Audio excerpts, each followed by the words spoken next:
સાંખ્યને યોગ નિષ્ઠાનું ચોકા પાટલાનું. સ્વામિનારાયણ હરે સંવત 1879 શ્રાવણ સુધી અષ્ટમીને દિવસ સ્વામી શ્રી સહજાનજી મહારાજ શ્રી ગઢડા મુદ્દે દાદા ખાચરના દરબારમાંથી ઘોડીએ ચડીને શ્રી લક્ષ્મીવાડીએ પધાર્યા હતા ને ત્યાં ચોતરા ઉપર ઉત્તરાદે મુખારવિંદે વિરાજમાન હતા અને સર્વ શ્વેત વસ્ત્ર ધારણ કર્યા હતા ને કંઠને વિશે મોગરાના પુષ્પનો હાર પહેર્યો હતો ને પાગને વિશે મોગરાના પુષ્પનો તોરોગ ધારણ કર્યો હતો ને પોતાના મુખારવિંદની આગળ પરમહંસ તથા દેશ દેશના હરિભક્તની સભા ભરાઈને બેઠી હતી. પછી મુક્તાન સ્વામીએ શ્રીજી મહારાજને પ્રશ્ન પૂછ્યો જે, હે મહારાજ, ભગવાનની વિશે અચળ નિષ્ઠાવાળા જે ભક્ત હોય તેને કોઈ જાતનો વિક્ષેપ આડો આવે કે ના આવે? પછી શ્રીજી મહારાજ બોલ્યા જે, એક તો યોગ નિષ્ઠા છે ને બીજી સાંખ્ય નિષ્ઠા છે. તેમાં યોગ નિષ્ઠાવાળો જે ભગવાનનું ભક્ત તે ભગવાનના સ્વરૂપમાં પોતાની અખંડ વૃત્તિ રાખે અને સાંખ્ય નિષ્ઠાવાળો જે ભગવાનનું ભક્ત તે તો મનુષ્યના સુખ તથા સિદ્ધ, ચારણ, વિદ્યાધર, ગંધર્વ, દેવતા એ સર્વેના જે સુખ તેને સમજી રાખે તથા 14 લોકની માહિલી કોરે જે સુખ છે તે સર્વેનું પરિમાણ કરી રાખે જે આ સુખ તે આટલું જ છે અને એ સુખની કેળે જે દુઃખ રહ્યું છે તેનું પણ પરિમાણ કરી રાખે. પછી દુઃખે સહિત એવા જે સુખ તે થકી વૈરાગને પામીને પરમેશ્વરને વિશે જ દ્રઢ પ્રીતિ રાખે. એવી રીતે સાંખ્ય નિષ્ઠાવાળાને તો સમજણનું બળ હોય અને યોગ નિષ્ઠાવાળાને તો ભગવાનના સ્વરૂપમાં અખંડ વૃત્તિ રાખવી તેનું જ બળ હોય. પણ કોઈક વિષમ દેશકાળાદિકને યોગે કહીને કોઈક વિક્ષેપ આવે તો ભગવાનના સ્વરૂપમાં વૃત્તિ રહેતી હોય તે કાંઈક બીજે પણ ચોંટી જાય. કેમ જે યોગ નિષ્ઠાવાળાને સમજણનું બળ થોડું હોય માટે કાંઈક વિઘ્ન થઈ જાય ખરું. અને સાંખ્ય નિષ્ઠા અને યોગ નિષ્ઠા એ બે જો એકને વિશે હોય તો પછી કાંઈ વાંધો જ ના રહે.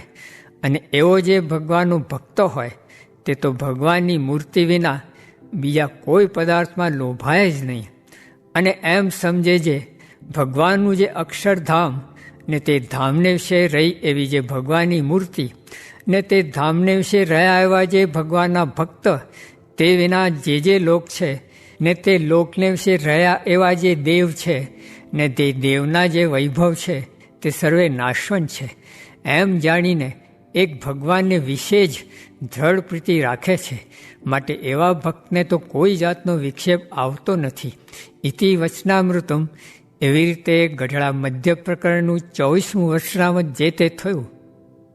સ્વામિનારાયણ હરે સ્વામીએ વાત કરી છે, મોહા મોહ મિલે નિજ પ્રીતમ, કૌન પતિયાર કરે પતિયાસે. તેમાં શું કહ્યું છે? કાગળના લખનારા મળ્યા તે પછી કાગળનું શું કામ? તેમાં આપણને પ્રગટ સંત મળ્યા છે, હવે શું બાકી રહ્યું? સ્વામિનારાયણ સ્વામીએ વાત કરી છે, છેલ્લા પ્રકરણનું 13મું વચનામૃત વંચાવીને તેમાં દેશકાળનું બહુ પ્રકારે વિષમપણું થઈ જાય ને તેમાં એકાંતિકપણું કેમ રહે એ પ્રશ્ન ઉપર વાત કરી છે. નિશ્ચય રહે એ જ એકાંતિકપણું છે અને એ જ રહેવાનું છે. તે જેમ ચિંતામણી રહી અને બીજું ધન સર્વે ગયું પણ કાંઈ ગયું નથી, અને ચિંતામણી ગઈ અને બીજું ધન સર્વે રહ્યું તો પણ કાંઈ રહ્યું નહીં, તેમજ એક નિશ્ચય રહ્યો તો સર્વે રહ્યું ને અંતે એ જ રહેવાનું છે. સ્વામિનારાયણ સ્વામીએ વાત કરી છે, સત્પુરુષને સંબંધે કરીને જીવને સંસ્કાર થાય છે.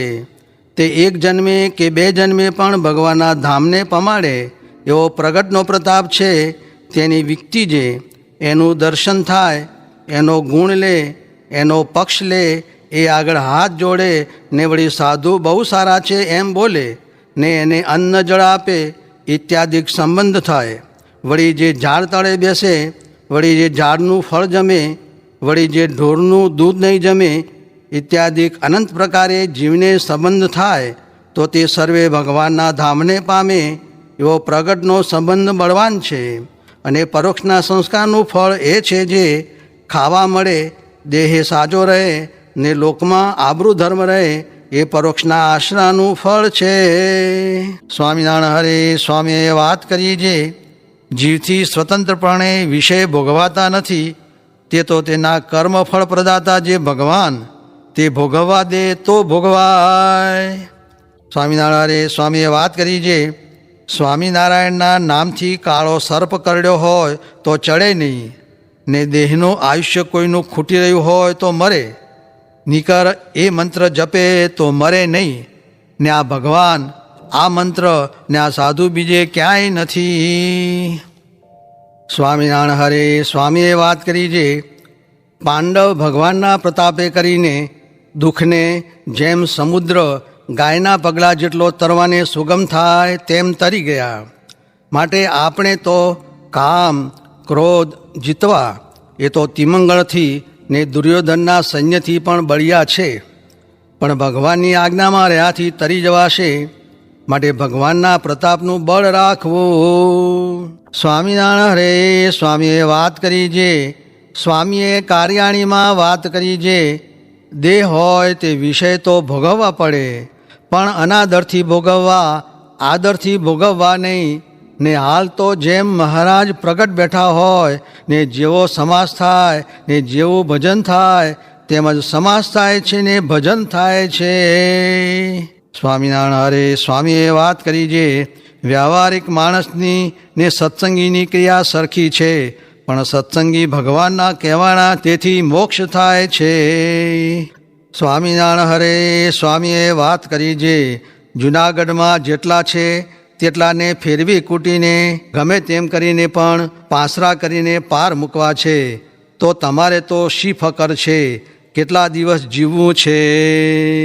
સ્વામિનારાયણ હરે સ્વામીએ વાત કરી છે, આ સમાગમ મળ્યો છે તે કોક પૂર્વનો સંસ્કાર ભારે છે, તે સમાગમ કરવા સારું આવ્યા છો, ને જે નથી આવતા તેને ભારે પાપ છે.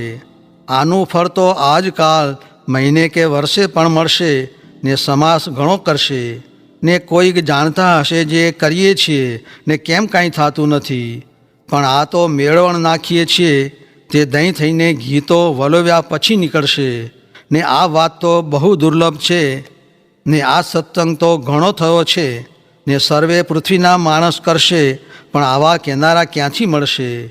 ને રૂપિયા તો ગાળે ગાળે આવશે, ને હવેલીઓ પણ થશે, પણ આ નહીં મળે. ને હવે તો કોઈ વાતની કલ્પના રાખવી નહીં. ને આ જીવ સમજવા માંડ્યો તે દિવસથી આજ સુધી ખેડ કરી, વેપાર કર્યો તો પણ રોટલાને દાળ મળે છે, પણ રૂપિયાનો ઢગલો મળે તો શું થાય, દુઃખ થાય. તે માટે આપણને જે ભગવાન મળ્યા છે તે કરશે તે થશે. ને દાળ રોટલા ને વસ્ત્ર તો ગળામાં લીધા છે તે દેશે, ને મોરે તો કટક દાડા મિયાણા ને માળિયાના હાટી કંઈક લૂંટી લેતા, ને ખાવા અન્ન મળતું નહીં, ને કાળ પડતા, ને કાં તો ટીડણા ઉંદર ને રોગ એ પણ કંઈક આવતા, એવા મહાદુઃખ આવતા. ને આવું સાનુકૂળ તો કોઈ દિવસ આવ્યું નહોતું એમ જણાય છે. માટે ભગવાન બજાનો લાગ તો આજ જ છે. અરે અમે 22 વર્ષ વનમાં રહ્યા, તે 3 દિવસે અન્ન મળે, ને ટાઢ તડકો વરસાદ અને હિમમાં પડ્યા રહેતા, ને ઓઘામાં રહેતા, ને એક ગોદડીભર રહેતા, એવા દુઃખ સહન કર્યા છે. અને અધ્યાત્મ અધિભૂત ને અધિદૈવ એ ત્રિવિધ તાપનું રૂપ કર્યું છે. અધ્યાત્મ તો એ જે આ દેહમાં રોગ આવે, અધિભૂત જે સરપ સાવજ આદિક પરથી દુઃખ થાય, ને અધિદૈવ જે તીડ ઉંદર આદિ દેવતા સંબંધી દુઃખ થાય, તે ભગવાન ભજે તો મટે, ને ખરેખરું ભજે તો આમ આપણા સામું જોઈ રહે એવા ભગવાન દયાળુ છે. તે ઉપર વાત કરી છે, શ્રી કૃષ્ણે તો કહ્યું છે જે 56 કોટી જાદવ લક્ષ્મી આદિક પટરાણીઓ ને આ મારો દેહ જેવો વાલો નથી તેવા ઉદ્ધવજી પ્રિય છે. એમ દયા કરે છે, માટે એવું થાવું